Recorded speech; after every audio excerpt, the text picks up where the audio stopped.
कयामत की रात आपने सुना है मेटाफोरिकली, लेकिन असल में ईरान के मामले में महसूस किया जा रहा है कि कल की रात और आज की रात को उसी तरह से परिभाषित किया जाएगा।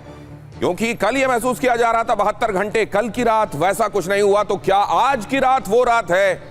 वेनेजुएला हो या ईरान, दोनों ही ये कह रहे हैं अमेरिका के संदर्भ में मेरा कातिल ही मेरा मुंसिफ है, क्या मेरे हक में फैसला देगा। लेकिन यहां जो फैसला अमेरिका के दिमाग में ईरान को लेकर चल रहा है, क्या वो वही है जो हम और आप ईरान के मौजूदा हालात देखकर जिसका अंदाजा लगा रहे हैं? जरा ये खबरें देखिए, उसके बाद आज इसका विश्लेषण करेंगे। ईरान में विद्रोह पर बहुत बड़ा अपडेट। 12,000 लोगों की हत्या का दावा। 12,000 लोग। कल आड़ी में जब आप जुड़े थे मेरे साथ तो मैंने आपको बताया था कि करीब 600 लोगों के बारे में वहां पता चल रहा है, लेकिन अब बताया जा रहा है कि ये 12,000 लोग हैं। UEM जयपुर एक आदर्श लक्ष्य है। भावी छात्रों के लिए अच्छी नौकरी, भविष्य के लिए तैयार कौशल के साथ अच्छी शिक्षा। ईरान इंटरनेशनल का यह दावा है। 2 दिन में नरसंहार भीषण हुआ है। तेहरान के बाहर, अस्पताल के बाहर बॉडी बैग्स का ढेर लगा हुआ है। 8 और 9 जनवरी की रात में मारे गए 12,000 लोग कहा जा रहा है। मारे गए लोगों में ज्यादातर 30 साल से कम उम्र के लोग।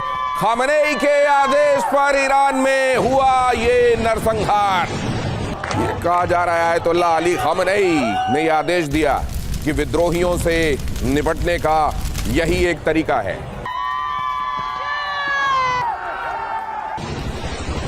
यही एक तरीका है कि इबरतनाक सजा कुछ लोगों को दी जाए ताकि बाकी लोग उसको देखकर फिर सत्ता से बगावत करने का इरादा छोड़ दें। और इसलिए 8 और 9 तारीख की दरमियानी रात में 12,000 से ज्यादा लोग मौत के घाट उतार दिए गए। क्या ये वाकई सच है या ईरान इंटरनेशनल की तरफ से ये विरोधी पक्ष का एक तरीके से प्रोपेगेंडा है जो प्रोपेल किया जा रहा है? क्योंकि दावे जाहिर है आज की तारीख में किसी भी तरह से किए जा सकते हैं। इंटरनेट ठप है, सूचनाओं का बाहर आना लगभग रुका हुआ है। वो तो कुछ particular agencies, channels, Starlink terminal, ये कुछ एक तरीके हैं जिसके जरिए खबरें बाहर आ रही हैं। लेकिन यहां पर दावे के साथ अभी कोई कुछ कह पाने की स्थिति में नहीं है। अपने मेहमानों के पास चलूंगा, उनके सोर्सेस क्या बता रहे हैं, मौजूदा खबरों का विश्लेषण वो कैसे कर रहे हैं। लेकिन फिलहाल देखिए अगली खबर। चीख पुकार आगजनी के बीच में ये अगली खबर। ईरान में प्रदर्शनों पर खामेनेई सरकार का बयान। ईरान में प्रदर्शनों के दौरान 2,000 लोगों की मौतों के जिम्मेदार विदेशी आतंकी कहा ईरान ने।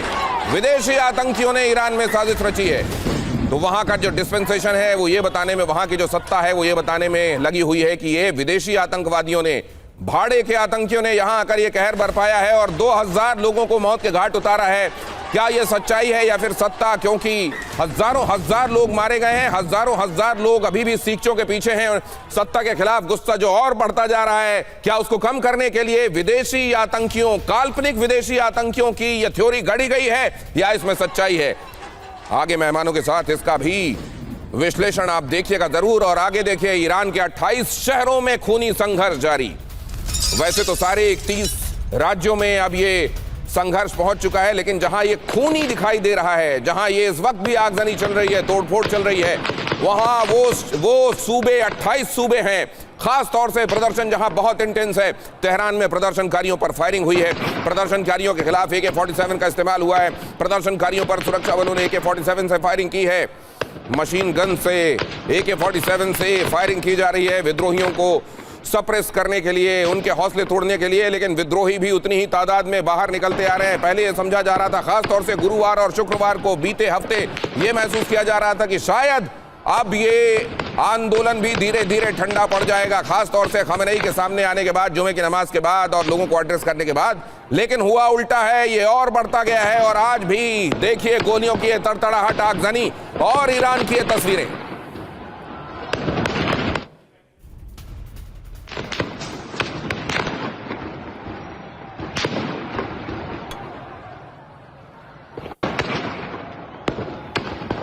ईरान में प्रदर्शनकारियों पर खामेनेई सरकार का कहर। अगली खबर देखिए। IRGC के सैनिक अंधाधुंध फायरिंग कर रहे हैं। प्रदर्शनकारियों पर गोलियां बरसाते हुए दिखे सुरक्षाकर्मी। अब तक 10,681 लोगों को हिरासत में भी लिया गया है। तो इतने सारे लोगों की मौत और इतने सारे लोगों को हिरासत में लिया जाना, क्या ये मामले को शांत कर देगा या फिर ये आग और भड़कती जाएगी जैसे जैसे लोगों को ये लगेगा कि खामनेई सरकार बजाय उनकी सुनने की और उनकी भावनाओं के रिस्पेक्ट करने के उनका दमन करने में लगी हुई है।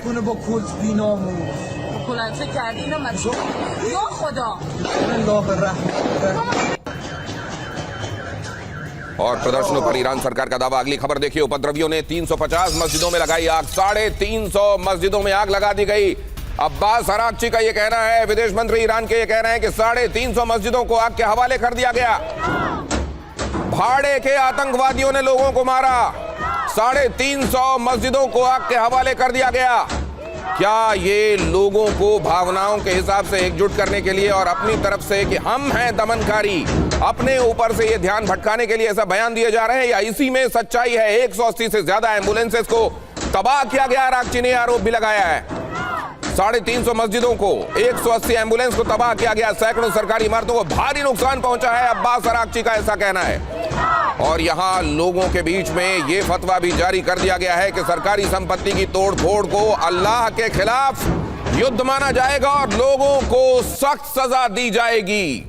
अगली खबर देखिए, ईरान में प्रदर्शनकारियों को सरकार की चेतावनी, संपत्ति को नुकसान पहुंचाने वालों को छोड़ा नहीं जाएगा, कहा गया। ईरान के विदेश मंत्री अरागची का दावा, संपत्तियों को नुकसान पहुंचाने वालों को छोड़ा नहीं जाएगा। और जैसा मैंने आपको बताया, वहां की सत्ता ने यह भी कह दिया लोगों के बीच में ऐलानिया कि अगर सरकारी संपत्ति को नुकसान पहुंचाया जाएगा लोगों की तरफ से, तो इसको अल्लाह के खिलाफ युद्ध के जैसा माना जाएगा और उसी तरह की सजा उन लोगों को मिलेगी जो इसमें मुब्तला पाए जाएंगे। और अब इसका ये अगला पहलू भी देख लीजिए, ईरान के उर्मिया में और ज्यादा बिगड़े हालात, सुरक्षा कर्मियों को घेर कर उपद्रवियों का हमला। अगर सुरक्षा कर्मियों की तरफ से AK-47 तक चलाई जा रही है, तो इधर प्रदर्शनकारी भी, उनके हौसले कितने आला हैं जरा इन तस्वीरों में देखिए। और क्या ये हौसले इसलिए आला है क्योंकि उनको ये मालूम है कि अमेरिका के बॉम्बर्स का मुकाबला ये AK-47 नहीं कर सकती। इन आवाजों को सुनिए जरा।